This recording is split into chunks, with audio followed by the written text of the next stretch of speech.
4வது அதிகாரத்துக்கு வரோம். யோனாவுக்கு இது மிகவும் விசனமாக இருந்தது. எதுங்க விசனமாக இருந்தது?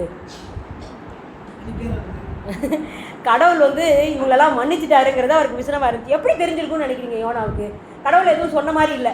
கடவுள் யோனா சரி உன் வேலை முடிஞ்சு நீ போ, நான் இவங்களுக்காக மன்னிச்சிட்டேன் அப்படிலாம் சொன்னாரா? இல்லை, அதெல்லாம் ஒன்றுமே சொல்லலை. அப்போ நான் நினைக்கிறேன் அந்த முதல் நாளுக்குரிய செய்தியை கடவுள் கொடுத்தாங்க, உடனே ஜனங்கள்லாம் மாறிட்டாங்க. 2வது நாளும் இவர் அதே செய்தியை கூட போய் சொல்லாமான்னு யோசிச்சுப்பார்.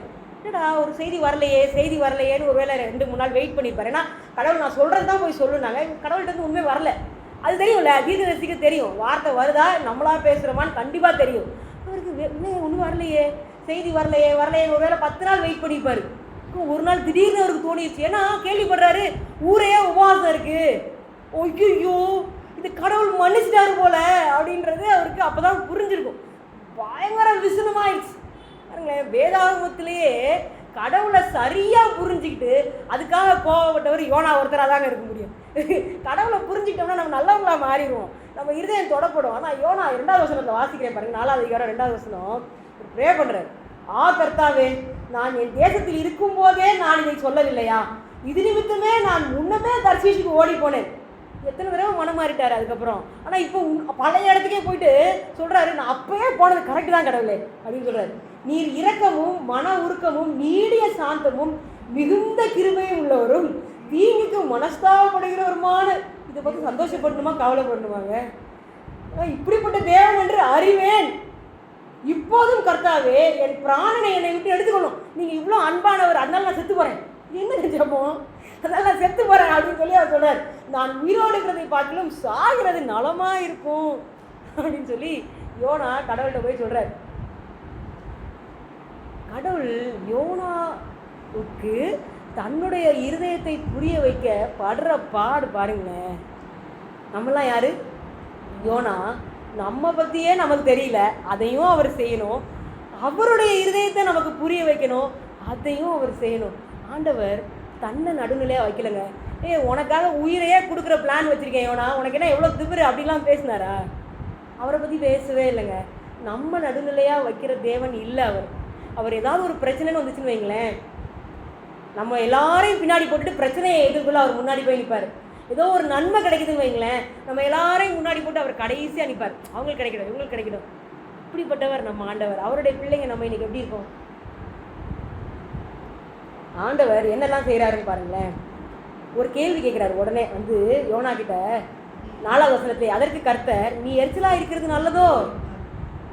இவ்வளோ என் குணத்தெல்லாம் நல்லா புரிஞ்சுக்கிட்டு நான் சாக போகிறேன்னு சொல்கிறியே, நீ நல்லதா அப்படின்னு காடு கேட்குறாங்க. அதுக்கு பதிலே இல்லைங்க, பதிலே இல்லை.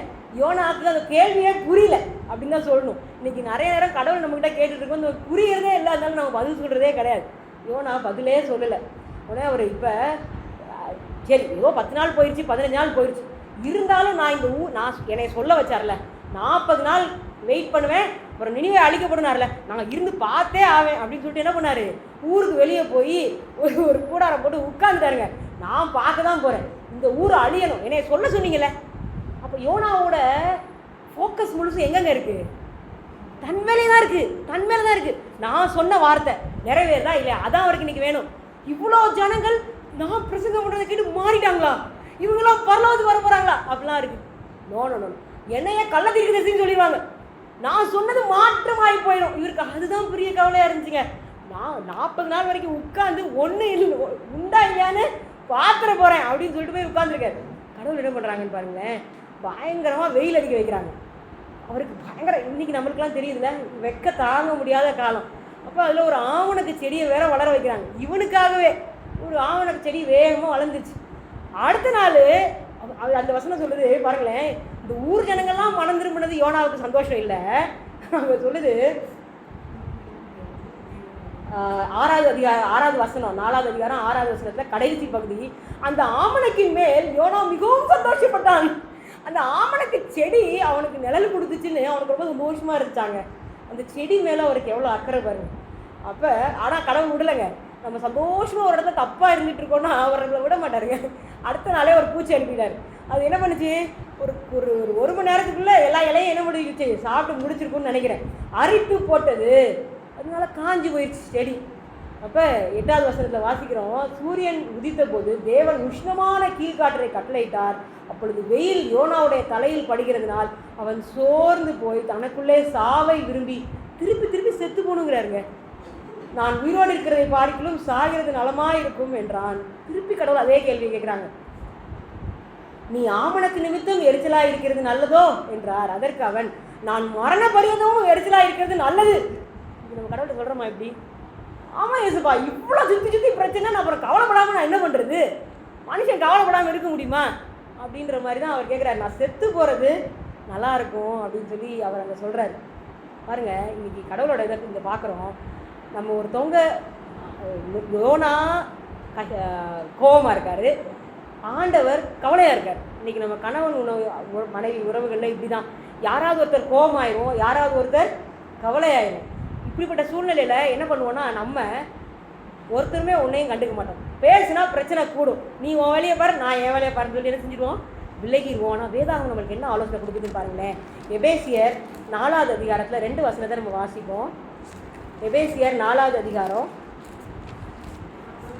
15வது வசனத்தை வாசிக்கிறேன். முதலாவது, அன்புடன் சத்தியத்தை கை கொண்டு தலையாகிய கிறிஸ்துவுக்குள் எல்லாவற்றிலேயும் நாம் வளருகிறவர்களாக இருக்கும்படி அப்படி செய்தார். இங்கே வந்து அன்புடன் சத்தியத்தை கை கொண்டுன்னு இருக்குது. ஆனால் ஆக்சுவலாக இங்கிலீஷில் எப்படி கொடுத்துருக்கோன்னா, speaking the truth in love. சத்தியத்தை அன்போட பேசணுமா. அப்போ கோபமாக இருக்கவங்கள்ட்ட போய், ஹர்ட் ஆனவங்க, பாதிக்கப்பட்டவங்க அன்போடு போய் பேசணுமா. அதை தான் ஏசுமா செய்கிறாங்க இந்த அதிகாரத்தை. அப்படி தானே? அவருக்கு ரொம்ப வேதனை ஆயிடுச்சு. இனிமே முழுசும் மனமாக இருந்துச்சு, ஆனால் நீ கோபமாக இருக்க அப்படின்னு சொல்லிட்டு அவன்கிட்ட பேச வர்றாரு. அவர் தன்னுடைய இருதயத்தை புரிய வைக்க முயற்சிக்கிறார். கோபம் கொண்ட சகோதரன்கிட்ட வந்து சமாதானம் பண்ண ஆண்டவர் இறங்கி வருகிறார். 25வது வசனத்தை வாசிக்கிறோம். அன்றியும் நாம் ஒருவருக்கொருவர் அவயங்களாக இருக்கிறபடியால் பொய்யை களைந்து அவனவன் பிறனுடைய மெய்யை பேச கடவன். அதாவது நான் கஷ்டப்படும் போது கூட அந்த கஷ்டத்தை நான் வெளியே சொல்லணும். இல்லை அப்படிலாம் ஒன்றும் இல்லை, இல்லை நான் சமாளிச்சிருக்கேன், இல்லை அப்படிலாம் ஒன்றும் இல்லை, அதுவும் பொய் தாங்க. உள்ளதை உள்ளதென்றும் இல்லதை இல்லதென்றும் சொல்லணும் தான் வேதாகம் நம்மளுக்கு சொல்லிக் கொடுக்குது. ஸோ கடவுள் வந்து கடைசி ஒரு கேள்வி கேட்குறாங்க. இதெல்லாம் அவனுக்கு செடியை வளர வச்சு அதை பட்டு போக வச்சு கடைசி கேட்குறாங்க. அருமையான கேள்வி பாருங்களேன். அதை வாசித்து நம்ம முடிக்க போகிறோம்.